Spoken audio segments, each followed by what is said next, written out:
기내에 계신 승객 여러분, 안전벨트를 착용하여 주십시오. 이 비행기의 도착 예정지는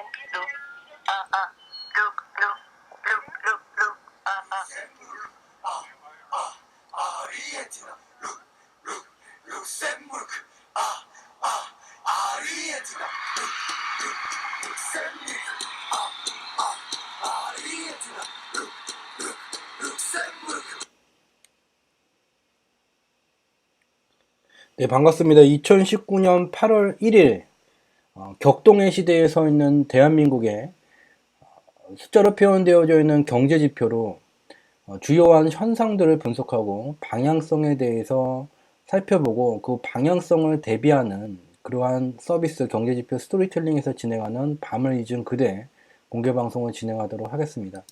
먼저 저희가 이제 화요일 날 살펴본 내용을 다시 좀 설명을 드리자면, 화요일 날 이제 공개 방송의 주제가 이순신 장군의 명량 해전과 대한민국의 실업률, 격동의 2019년 대한민국이라는 주제로 공개 방송을 진행을 했어요. 그래서 주요한 내용을 보게 되면, 다가오는 2019년 8월에 일본이 대한민국에 대한 백색 국가 지정 여부를 유지 여부를 이제 판단을 하게 되고, 여기서 이제 제외가 되게 되면 대한민국의 반도체 부분을 넘어 대한민국의 주요한 산업 부분의 소재와 장비 등의 이제 수입 마찰이 생기게 되고, 그렇게 되면 2025년 또 2030년으로 다가온 자율주행의 시대, 인공지능의 시대를 대비하기 위한 미래의 먹거리를 만들기 위한 연구개발 활동에 지장이 생긴다는 것을 설명을 드렸어요. 그래서 주의해야 될 게, 2019년 8월에는 일본의 이제 백색 국가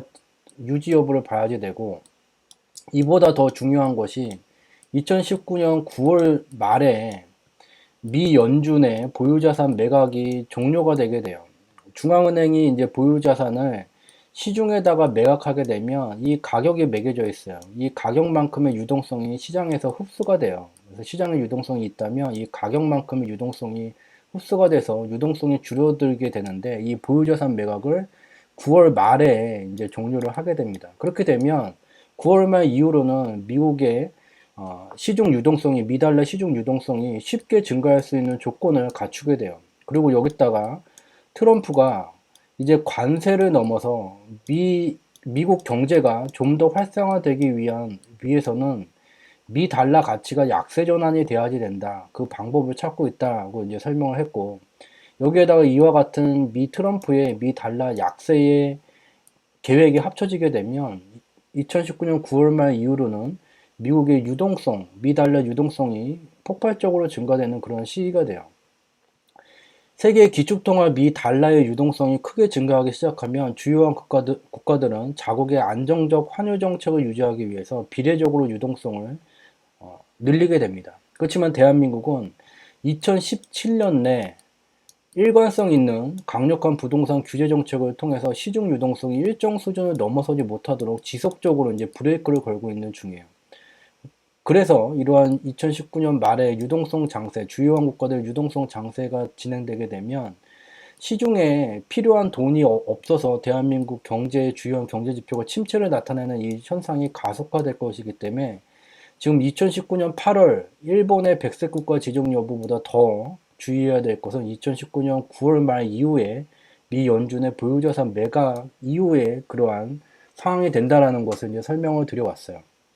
이 두 가지의 이 화요일날 방송 이후에 이 진행된 얘기를 살펴보게 되면, 오늘 이제 방콕에서 이제 마지막 접촉을 가졌어요. 그래서 대한민국의 이제 강경화 장관님이랑 이제 일본의 외무상이 만났죠. 그래서 얘기를 했지만 이제 결렬이 됐어요.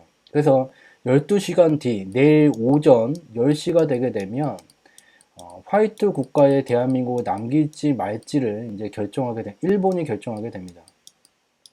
여기서 이제 뭐 유예가 되든 아니면 제외가 되든 간에 대한민국에는 딱히 좋을 거가 없어요. 유예가 된다고 하더라도 유예를 한 것이기 때문에 이 카드를 갖고서는 계속해서 이제 경제를 넘어서 주요한 이제 정치 현안에 대해서 일본이 압박을 해올 것이고, 그거를 이제 반대하게 되면 그때 가서 또 제외를 하는 카드를 쓸 거기 때문에, 여하튼간 대한민국에게는 좋을 거가 없고, 이를 해결하기 위한 유일한 방법은 이 소재 부문을 국산화를 하는 것인데, 이게 소재 부문 국산화하는 것이 이제 연구개발 입장에서 보기에는 굉장히 쉽지가 않은 일이에요. 즉, 연구개발은 연구하고 개발로 이제 구분이 돼요. 개발은 이제 제품을 만드는 단계로 이제 빠르게 전개되는 단계인데, 이 연구 단계는 과연 이러한 현상이 의미가 있냐, 의미가 있으면 연구를 해봐서 뭔가 법칙이나 진리를 찾게 되면 이제 논문 같은 걸 적고, 논문이 여러 개 모이면서 지식이 축적되면 얘를 갖다가 이제 특허를 만들고, 이런 식으로 이제 전개가 되고, 한참 시일이 걸린 뒤에야 이제 개발 단계로 넘어가게 돼요.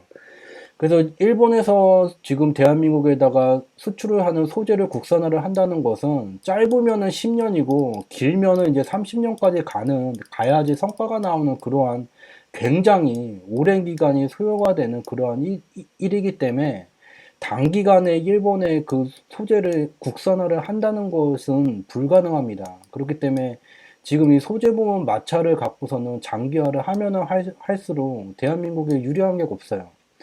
이러한 일이 이제 12시간 뒤에 이제 결정이 되고요. 근데 오늘 또 이보다 더 큰 이제 대한민국에 좋지 않은 소식이 전달이 됐죠. 9월 말에 미 연준이 보유자산 매각을 종료를 한다고 자기네들이 말했으면 이거를 지켜야지. 이거를 이제 8월 중에 끝내겠다고 미 연준이 발표를 했어요.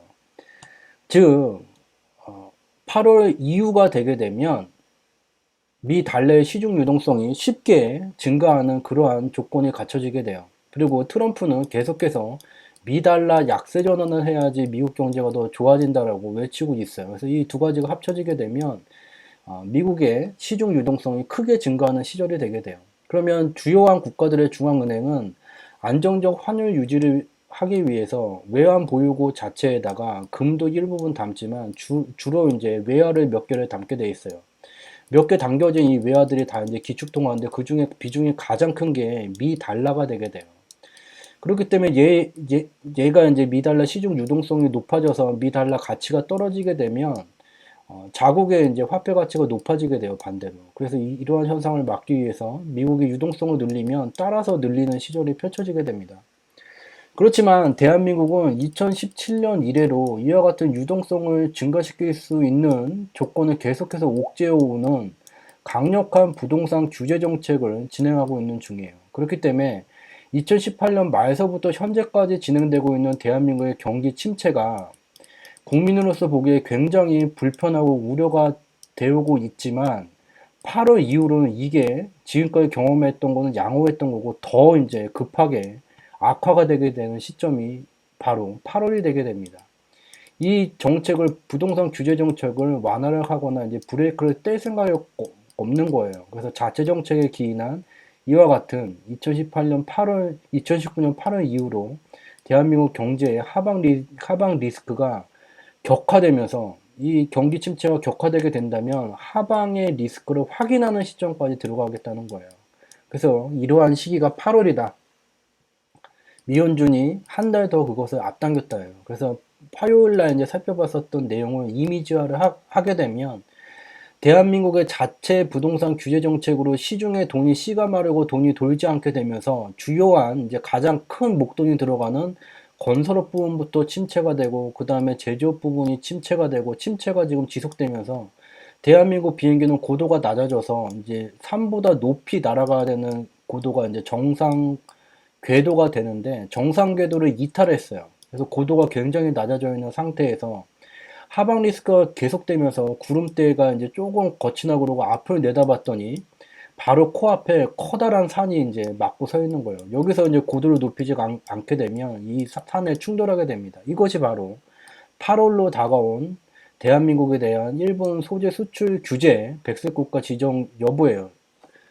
이것이었는데, 그리고 이 뒤에 있는 큰 산을 보게 되면 9월 달에 이제 미 연준이 보유자산 매각을 종료하게 되면서 주요한 나라들이 이제 유동성 장세가 격화되는 이 시점에 대한민국 하방 리스크가 격화되는 그러한 산맥이었었는데 얘가 이제 앞으로 같이 다가오게 됐어요. 그래서 요만했던 산이 이제 아주 커다란 장벽으로 8월에 다가오게 된 거예요.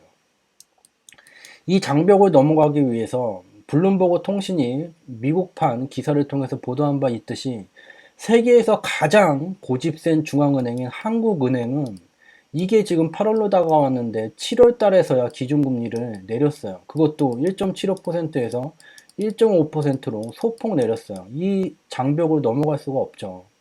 그러면서 한마디 얘기를 이제 요청을 합니다. 재정정책이 같이 수반돼야지 기준금리 인하 효과가 크다. 이게 같이 된다고 그래도 이 8월 달에 미 연준의 보유자산 매각과 일본의 소재 수출 규제가 이제 동시에 진행이 되고 있는 중이에요.